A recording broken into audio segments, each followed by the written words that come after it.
बड़ी रिक्वेस्ट करता रहा। जिस दिन ये बात सुधर गई ना, ठीक है उस दिन बहुत बड़ा बदलाव आएगा। और ये सुधारना काम मेरा नहीं है, आपका है। अगर आप सुधारना चाहते हैं, समय के पाबंद होना, तो समय समय पर हर चीज को परमेश्वर आपके लिए मुहैया कराएगा। समय समय पर आपको वो चीज परमेश्वर देता चला जाएगा जिसकी आपको जरूरत है। मेरी दूसरे कहो, प्रभु आपको आशीष दे, बड़ा दिन मुबारक हो। दूसरे को छू के कहो, भाई शर्माना एक दूसरे को बोलो। जब बच्चे प्रोग्राम कर रहे थे, मुझे ऐसा लग रहा था कि ये प्रोग्राम है ना, प्रार्थना का प्रोग्राम नहीं है, इसमें एंजॉय करना चाहिए। और बच्चों ने जो प्रोग्राम कर दिया वो एंजॉय था, और उससे शिक्षा भी मिली, साथ में बहुत आनंद भी आया और खुश भी हुए, और वो बहुत कुछ हमें सिखाकर चले भी गए और हमारे बीच में भी बैठे हैं। इसलिए उनकी मेहनत को देखते हुए ऐसा लगता कि जो लास्ट की स्किट थी वो ये बता रही थी, हे बहुत से दबे हुए लोगों मेरे पास आओ। दुनिया में बहुत से ऐसे लोग होंगे जो तरक्की कर करके बोझ को हटाने की कोशिश कर रहे होंगे, लेकिन दिन प्रतिदिन उनका बोझ बढ़ता जा रहा है। उनकी जो चिंताएं हैं वो बढ़ती जा रही हैं, जो उनकी टेंशन है और जो उनका बीमारियों की समस्याएं हैं वो बढ़ती जा रही है, कम नहीं होती जा रही है। पर लास्ट में जो बताया गया कि एक परमेश्वर है जिसके प्रोग्राम में आप आए हैं, वो आपके वजन को कम कर सकता है, आपकी चिंताओं को दूर कर सकता है, आपकी समस्याओं को दूर कर सकता है, जिसके चरणों में आप लोग आए हैं, जिसकी बड़े दिन की खुशियां हम मना रहे हैं। तो इसलिए प्रियो, आपको सोचना है कि सिर्फ बच्चों का जो एंजॉय हमने कर लिया और हमने ये सब मजा ले लिया है, इससे काम नहीं चलेगा। काम इससे चलेगा कि अगर यीशु आज हमारे घर चले, समझ रहे, हम प्रोग्राम देखने की चाहत में आए होंगे। बाइबल बता रही है या जक्कई यीशु को देखना चाहता था, उसकी चाहत थी, और यीशु की चाहत थी कि उसे मैं घर ले जाऊं उसी के। और जक्कई को यीशु मसीह उसके घर ले गया। कैसे? कि मुझे आज तेरे घर जाना है। समझे बात को? अगर आप भी चाहते हैं कि यीशु मेरे घर जाए, तो आपका घर भी बदलेगा, आपका परिवार भी, और आपका समाज भी, और आपका देश भी। इसलिए यीशु का घर जाना आपके लिए, हम सब के लिए बहुत जरूरी है। आज यहाँ पर जितनी देर भी आप बैठते हैं, खाने तक और खाना खाने के बाद भी जो सेवा करते हैं, तब तक के लिए अपने आप के ऊपर कंट्रोल कीजिए। बहुत सी बातें आपको बुरी लग सकती हैं, बहुत सी बातों में आपको ठेस पहुंच सकती है, बहुत से एक दूसरे के बोलने के कारण से आपको है ना परेशानी हो सकती है। समझ मेरी बात को? कोई भी आपको कुछ भी रिस्पेक्ट ना करे, तू बोल दे, तो आपको दुख हो सकता है। समझ मेरी बात को मैं क्या कह रहा हूं? पर आपको कंट्रोल करना है। क्या करना है? हाँ, अपने ऊपर ये कंट्रोल करने की, मुझे गुस्सा नहीं करना। मुझे ये सोचना है कि भाई जब सर्वशक्तिमान परमेश्वर का पुत्र चरनी में आ गया, समझना मेरी बात को, और आज हम तो है ना सूट बूट और अच्छे वस्त्र पहनकर यहां पर आए हैं, और वो चरनी में आया। कौन? आपका प्रभु यीशु मसीह, स्वर्ग का सिंहासन छोड़कर। किसका? स्वर्ग का सिंहासन छोड़कर कहां आया? चरनी, यानी पृथ्वी पर, जगत में आया। उसे कोई परेशानी नहीं हुई, उसे कोई भी बात बुरी नहीं लगी। उसके बारे में हम जब प्रार्थना करते हैं या बोलते हैं, राजाओं का राजा कहते हैं ना, क्या कहते हैं? राजाओं का राजा, प्रभुओं का प्रभु, परमेश्वर का परमेश्वर। वो इतना हलीम हो गया और चरनी में पैदा हो गया। उसने नहीं कहा बढ़िया से बढ़िया हॉस्पिटल होना चाहिए डिलीवरी के लिए, अच्छी से अच्छी दाई होनी चाहिए। अगर उस वक्त की दाइयां, वैद है ना, डॉक्टर्स थे उस समय के, कोई शर्त नहीं थी उसकी, कोई भी शर्त नहीं थी। आज आपकी और हमारी शर्तें हैं, और हमारी जिंदगी शर्तों में और कर्जे में कट रही है। एक व्यक्ति इस प्रकार से मेरे साथ बात कर रहा था कि बहुत से लोगों की जिंदगी है लोन में या मौन में, या तो वो चुप है या फिर वो लोन में, लोन लेकर किस्तें भर रहे हैं।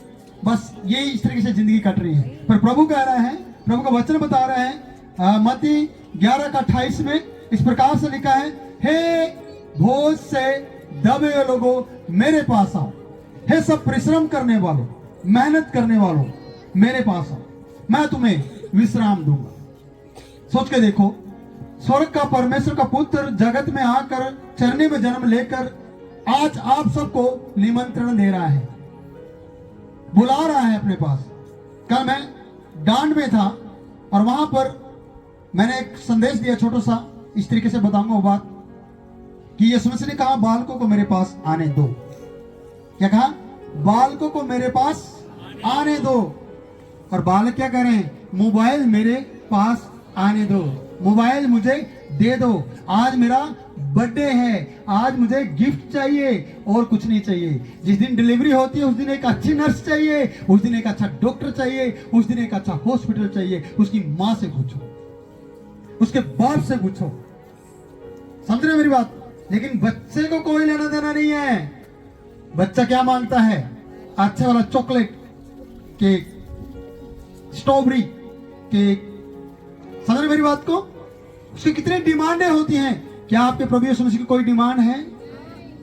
कोई भी नहीं है। यीशु मसीह आपको भी और आपके बालकों को भी अपने पास बुला रहा है, मेरे पास आओ। और आप कहते हैं मेरा बच्चा खेल लेगा जी, कोई बात नहीं। पर प्रभु आपकी जिम्मेवारी लेना चाहता है। खुद वो बालक बन के आया, खुद बच्चा बन के आया, बड़ा बन के। रात में मैं प्रचार में बात करता, संडे चर्च था, कि बड़ा बनने की कोशिश मत करो, छोटा बनने की कोशिश करो। जो छोटा रहेगा वो गोद में रहेगा, जो बड़ा होगा मम्मी सुबह जल्दी उठाएगी। नतीन उठ, काम पे नहीं जाना क्या? कितनी छुट्टियां करता है, सैलरी इस बार कम आई है, और इस तरीके से ताने सुनना पड़ता है। जितना वो बड़ा होता जाएगा उतना उसको काम करना होगा, उतना उसकी जिम्मेवारियां बढ़ जाएंगी, उतना वो घर से बाहर रहेगा।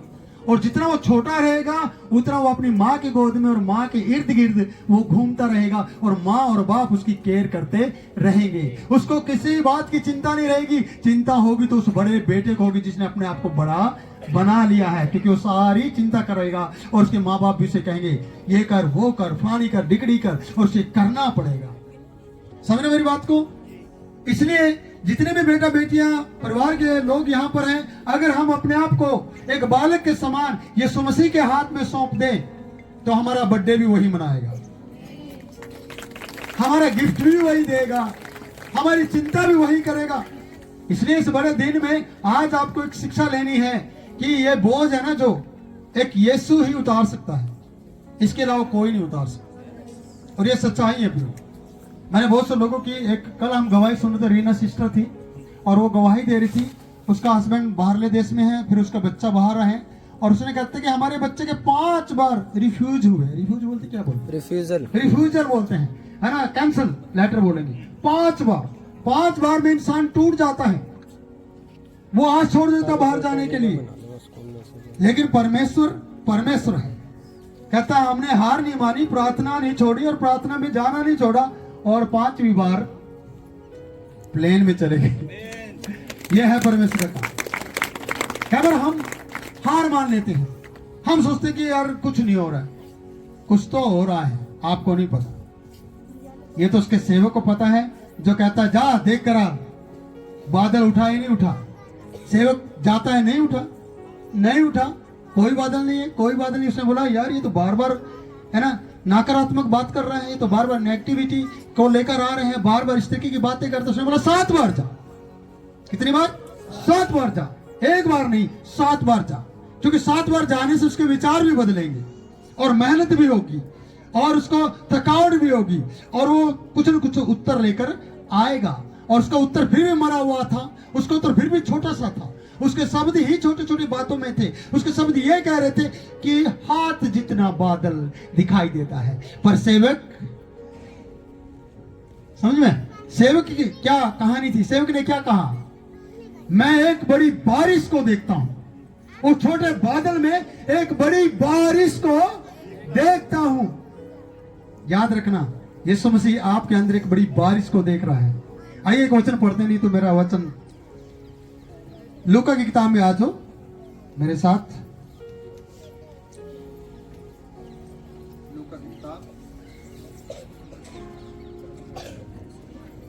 नहीं, मती में आइए, पहले मती में, फिर लुका में जाइए।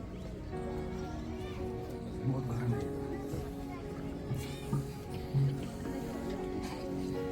मती की किताब उसका 6 पद, 2 का 6। कोई पढ़े ऊंची आवाज में अगर पढ़ सकता है।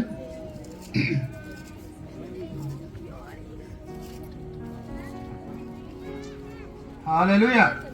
बीच बीच में बोलिए। है बोलिए बोलिए। हे बैतलहम, तू जो यहूदा के प्रदेश में है, तू किसी भी रीति से यहूदा के अधिकारियों में सबसे छोटा नहीं, क्योंकि तुझ में से एक अधिपति निकलेगा जो मेरी प्रजा इजराइल की रखवाली करेगा। यहाँ पर ये वचन बताते हैं, हे बैतलहम, तू जो यहूदा के प्रदेश में है, तू किसी भी रीति से यहूदा के अधिकारियों में से सबसे छोटा नहीं, क्योंकि तुझ में से एक अधिपति निकलेगा जो मेरी प्रजा इजराइल की रखवाली करेगा। आप समझ रहे मेरी बात को? तुझ में से कहो, मुझ में से। एक दूसरे को बोलो, फिर से कहो। बच्चे भी कहो, शर्माना नहीं है।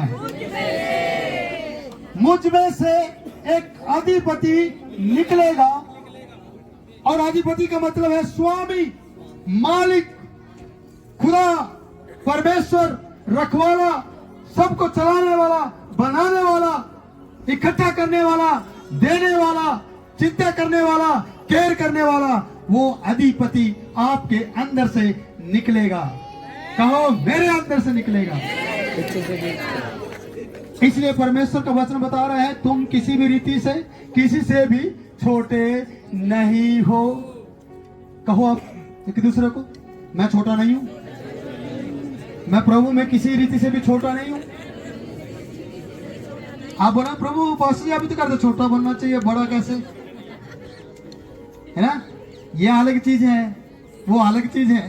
ये चीज वो है जिसमें तो किसी रीति से छोटा नहीं, तेरे अंदर से कुछ है, तेरे अंदर, समझ रहे? आपके अंदर कुछ है जो निकलेगा, जो स्वामी बनेगा, जो घर का रखवाला बनेगा, वो आपके अंदर छुपा है, वो निकलेगा। अधिपति, याद रखना, अधिपति।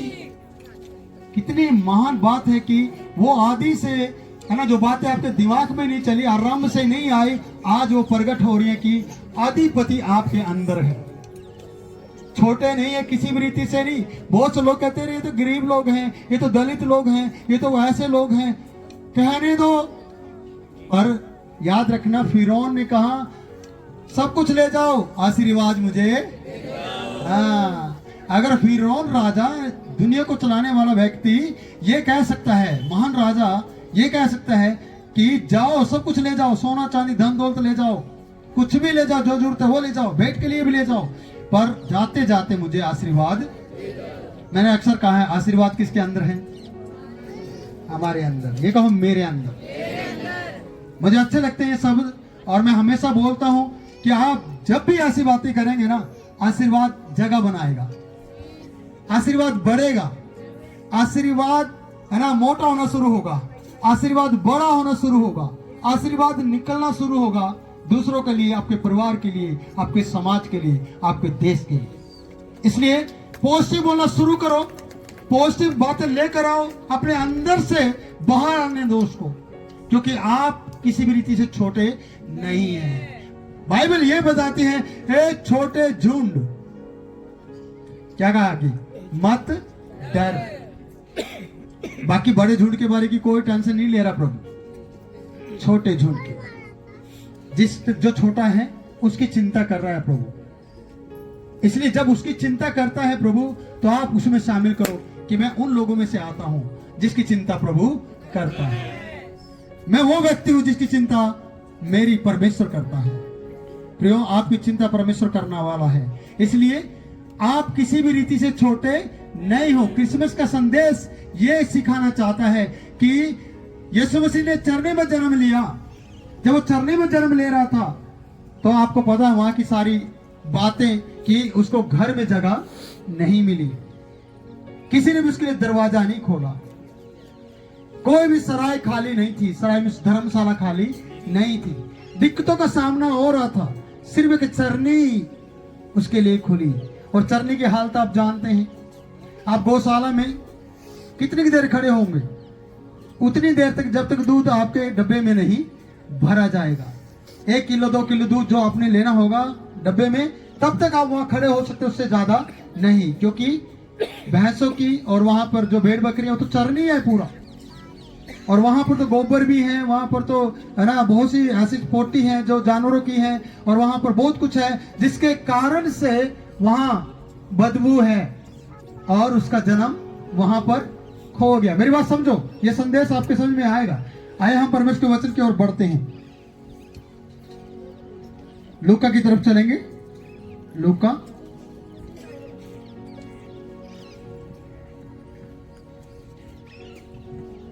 ये मैंने बोल दिया है लेकिन मैं फिर भी बोलूंगा। इसका लूका 2 अध्याय और उसका 7 पद। और वह अपना पहलौठा पुत्र जनी और उसे कपड़े में लपेट कर चरनी में रखा, क्योंकि उनके लिए सराय में जगह नहीं थी। अब मैं दूसरा शब्द बोलना चाहता हूं, चरनी। क्या कहा? जानवरों के खाने के लिए चरनी, जानवरों का चारा, उन भेड़ बकरियों का चारा, उन गाय भैंसों का चारा, उन जानवरों का चारा, खाना, भोजन जो चरनी में मिलता है, जो वहां पर वो चरते हैं और अपना पेट भरते हैं। और जो भूखे हो तब वो चरनी में चरते हैं। समझे? भूख प्यास को मिटाने के लिए थी चरनी। समझे बात को? और वहां पर कौन थे? जानवर। और यीशु मसीह का जन्म चरनी में हुआ, और जब यीशु मसीह का जन्म चरनी में हुआ तो जीवन की रोटी बनके चरनी में पैदा हो गया। कहो यीशु जीवन की रोटी है। आमीन। यीशु मसीह चरनी में इसलिए आया, वो तो चारा खाने वाले लोग थे, हम रोटी खाने वाले लोग हैं। और उस चरनी में चारा देने वाला स्वर्ग का परमेश्वर का पुत्र चरनी में आकर जन्म लिया, जो आज जीवन की रोटी है। जीवन की रोटी खाना सीखिए, उस चरनी में उसको पहचानना सीखिए। आप उसे तुच्छ ना समझिए। कल एक भाई देवेंद्र कह रहा था कि यीशु मसीह के जन्म को हल्का मत लो, बड़े दिन को हल्का मत लो, बड़े दिन को इसको ये मत समझो यार नाचेंगे गाएंगे, सूझबूझ को है ना ठोकर मारो। हाँ, सूझबूझ नहीं है वो, सूट बूट है। ये जरूरत नहीं है प्रभु की। मैंने बोला डिलीवरी के समय में क्या क्या चाहिए? पहलौठे बेटे के लिए कितना कुछ नहीं करते। विशाल से पूछो या अनिल से पूछो या और भाई बंधु से पूछो कि उन्होंने जब उसका पहला बच्चा होने वाला था उनका, तो उन्होंने कितने इंतजाम किए थे। दूसरे में इतना नहीं होता। पहले बच्चे में वो सोचते हैं कि अरे इसकी डिलीवरी का है ना समय में मुझे कम से कम 20,000, 30,000, 40,000 की जरूरत पड़ सकती है। वो सारे इंतजाम करके रखता है। हॉस्पिटल में जहाँ वो चेकअप कराते हैं, बार बार चेक कराते हैं और जाते हैं, डॉक्टर से बात करते हैं और डॉक्टर उनकी डेट पहले से लिख देता है, कोई भी गड़बड़ ना हो। आपको पता है ऐश्वर्या राय के जब बच्चा होना था, मालूम है आप लोगों को, जो डेट पंडित ने बताई थी उसी डेट पे डिलीवरी कराई। डिलीवरी नहीं हुई, ऑपरेशन करा दिया, सर्जरी करा दिया। समझ रहे बात को? बोलो ये दिन शुभ है। तो कितना सोचना पड़ता है। ऐश्वर्या राय के ऊपर दिक्कत थी बहुत ज्यादा। बोला इसकी शादी करेंगे, इसका पति मरेगा, तो किससे शादी करी इसकी? किसी को याद है? पिपल से, पेड़ से शादी कर दी। अब मरेगा कौन? मतलब कितना सोचते हैं लोग, पूरा का पूरा सोचते हैं। कितना सोचते हैं और इतना सोचने के बाद फिर जाके वो अगला कदम उठाते हैं। लेकिन यीशु मसीह ने कुछ भी नहीं सोचा। जीवन की रोटी बन के चरनी में, ताकि जानवरों को पता लगे और जो जानवर जैसी हालत जी रहे हैं ना इंसान, उनको भी पता चले कि जीवन की रोटी चरनी में आई है। कहाँ आई है? चरनी में आई है। जानवरों जैसे मत जियो। यीशु मसीह चरनी में तो जरूर आया, लेकिन आज वो आपके घर में आना चाहता है। वो आज आपके दिल में आना चाहता है। वो आपके बीच में रहना चाहता है। वो आपके बीच में रहकर आपका बड़ा बेटा या पहलौठा बेटा या भाई या पिता बनकर या प्रभु बनकर या आपका सर्वशक्तिमान बनकर आपके साथ रहना चाहता है और आप उसके साथ रहने के लिए तैयार करो अपने आप को।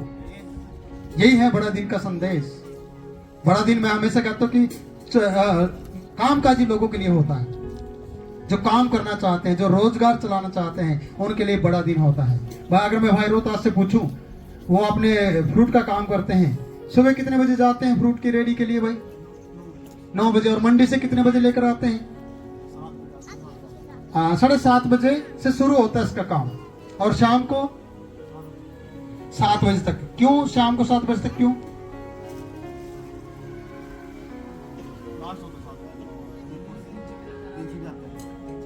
समझ रहे हैं लोग? दिन छुप जाता है और फिर सब अपने अपने घर की तरफ जाते हैं। जितने भी रोजगार करने वाले लोग सब अपने अपने घर की तरफ निकलना शुरू करते हैं, और सबको चिंता होती है कि अब रात आ रही है और हम जाएं, क्योंकि उन्होंने दिन भर काम किया है। अगर दिन बड़ा होता तो रोता 7 बजे नहीं, 12 बजे आता अगली सुबह गुड मॉर्निंग बोल के। सोच के देखो ना, है ना ये बात? सच्चाई है ये। आप बड़ा दिन की डिमांड करें परमेश्वर से। परमेश्वर मेरे दिन को छोटा मत कर, मैं तेरे साथ और इस दुनिया में रहते हुए तेरी बड़ाई करते हुए बड़ा दिन चाहता हूं, बड़ा दिन चाहती हूं। चाहती तो वो है, चाहते हैं आप हैं। चाहते हैं? भाई गोपी बच्चे जवान हो गए हैं, वो तो ऐसे ऐसे डांस कर रहा था आपको छोटे वाला तो ताकि अपने आप खुद करें। अभी भी इन्होंने खुद ही किया, लेकिन अगले साल और भी ज्यादा इससे बेटर करेंगे। अगर हमारे देश के भगवान ऐसे हैं, हमारे देश में ये सब चल रहा है, तो क्या होगा इस देश का? वो संदेश कितना अच्छा था आपको, है ना? सीखना उस बात से। और उन्होंने पूरा क्रिसमस समझा दिया। एक यीशु मसीह ही है जो, है ना, हमारा उद्धार कर सकता है। क्योंकि जो बलिदान करेगा, समझ रहे, अपना बलिदान करके आपको बचाएगा, वही है परमेश्वर। वही है जो किसी के बदले में कुछ दे देगा, वही है यीशु मसीह। पहले बेटा बनकर आया, बालक के रूप में आया, चरनी में पैदा हुआ, और फिर क्रूस पर चढ़ गया। और जब क्रूस पर चढ़ा 3 दिन के बाद वो जिंदा भी हो गया। मौत को हरा दिया, शैतान को हरा दिया, और आज हम विजेता परमेश्वर के पुत्र यीशु के साथ हैं। कहो हम यीशु के साथ हैं। हमारा परमेश्वर का पुत्र विजेता है, मेरा यीशु विजेता है, और मैं उसकी बेटी हूँ। गुड, आपने बेटा भी कहा, अच्छा लगा। बेटा बेटी कहना है, क्योंकि हम सचमुच में इसके बेटा बेटी हैं। और भाई साहब बैठे हैं एक इसकी रेडी का, तो भाई दिन में रिक्शा चलाते हैं, रात होते ही सूप वाले लोगों के इंतजार करते हैं, ये सूप पिलाते हैं। समझ में आ रहे? ये रात को चाहते होंगे लेकिन ये रात भी और दिन भी दोनों चाहते हैं, क्योंकि दिन में ई रिक्शा ज्यादा चले और रात होते ही सूप का काम चले, दिन रात कमाने के लिए। और ये अच्छी बात है कि वो लोग काम करते हैं, हम काम करने वाले लोग हैं प्रियो, समझे? हम रोजगारी लोग हैं, बेरोजगारी वाले नहीं। रोजगार यानी रोजगार को रखते हैं, और हमारा रोजगार है ना परमेश्वर का पुत्र यीशु मसीह, जिसके नाम से हम बल पाकर बात करते हैं, बल पाकर काम करते हैं, बल पाकर उसकी दया से हम, है ना, शत्रु के सामने मेज लगाकर बैठते हैं और उनके सामने बोल पाते हैं। उसकी वजह से कितनी बहनें बैठी हैं यहाँ पर, कितने भाई बैठे हैं जिनके जीवनों में परमेश्वर ने गवाही दी, जिनके बच्चों को परमेश्वर ने बड़ा कर दिया और उनको ऐसे से उद्योग को पहुंचाने जा रहा है और कहीं को पहुंचा दिया। उनकी जो बुद्धि है, जो उनकी जो अक्ल है, जो उनकी समझ है, औरों से बढ़कर है, औरों लोगों से बढ़कर है। आपके बच्चों की जो बुद्धि है ना, वो औरों से बढ़कर है। कभी के समय में ऐसे प्रोग्राम मैं कॉन्वेंट स्कूल के देखता था, कॉन्वेंट का सारा यही उतर गया। ये सब परमेश्वर ने किया है, और ये आपके बच्चे हैं, और परमेश्वर के लिए बस आपको क्या बनना है? सच्चे। समझ गया? परमेश्वर के लिए सच्चाई से चलना चाहिए, फिर आपके बालकों पर दया की जाएगी, आपके बालकों को आसमान की ऊंचाइयों तक पहुंचाएगा, और उनकी डिग्रियां, उनकी पदवी, उनके बहुत सी चीजें परमेश्वर बढ़ाता चलेगा। क्यों? क्योंकि आपने अपने बालक को परमेश्वर के हाथ में दिया है। और जब जब आप परमेश्वर के हाथ में अपने बालकों को देंगे तब तब परमेश्वर उन्हें बढ़ाता जाएगा। जब जब परमेश्वर से आप दूर रखेंगे तब तब कुछ नहीं होने वाला। असल में हमारे जावेद का पासपोर्ट बना और पासपोर्ट अभी तक मैंने देखा नहीं है, और मैं उम्मीद कर रही है तो उसकी मम्मी मेरे हाथ में पासपोर्ट लेकर आई या खुद वो बालक पासपोर्ट बाप को दिखाए, पापा ये मेरा पासपोर्ट है। असल में क्योंकि जब पासपोर्ट बना के आया था तब मैं नेपाल में था, और मैंने जावेद से पूछा कहाँ है पासपोर्ट, मम्मी को पता है, और मम्मी कहाँ है पता नहीं, मम्मी लापता है। सोचो, और अभी तक वो पासपोर्ट मैंने देखा नहीं है। समझे, अगर पिता के हाथ में आए, समझ रहे हैं, वो पासपोर्ट जो आपको बाहर ले जाने के लिए है ना रास्ता है, वो पिता के हाथ में जाना चाहिए। समझ, मैं नहीं कह रहा माँ की, वो अलग बात है, मैं सर्वशक्तिमान पिता की बात कर रहा हूँ। साथ में मैं इसलिए कह रहा हूँ कि वो मैंने अभी तक नहीं देखा, मैं उसका पिता हूँ, पर मेरा और उसका और आप सबका वो पिता है जिसे हमें पता होना चाहिए। पिता का सही एड्रेस है ना क्या? यीशु मसीह। यीशु के चरणों में आना, यीशु के साथ बैठना, यीशु के लिए जीना, यीशु का बर्थडे मनाना और उसके लिए अपने आप को देना, ये सबसे बड़ा है ना कार्य है। इसलिए प्रियो, चरनी को समझो, यीशु का कारण को समझो कि क्यों चरनी में, सोचो क्यों चरनी में यीशु मसीह पैदा हुआ। इसीलिए क्योंकि जानवरों को भोजन चाहिए, साथ में उसके लोगों को भी चाहिए। जीवन रोटी का तिरस्कार मत करो, जीवन रोटी को गलत मत समझो। जीवन रोटी को अपने जीवन में लेने के लिए हमेशा ये सोचिए कि जीवन रोटी मेरी जरूरत है। कहो, जीवन रोटी मेरी जरूरत है। जीवन रोटी मेरी जरूरत है। जीवन रोटी मेरी जरूरत है। खड़े होके बोलो, जीवन रोटी मेरी जरूरत है। जीवन रोटी मेरी जरूरत है। हालेलुया।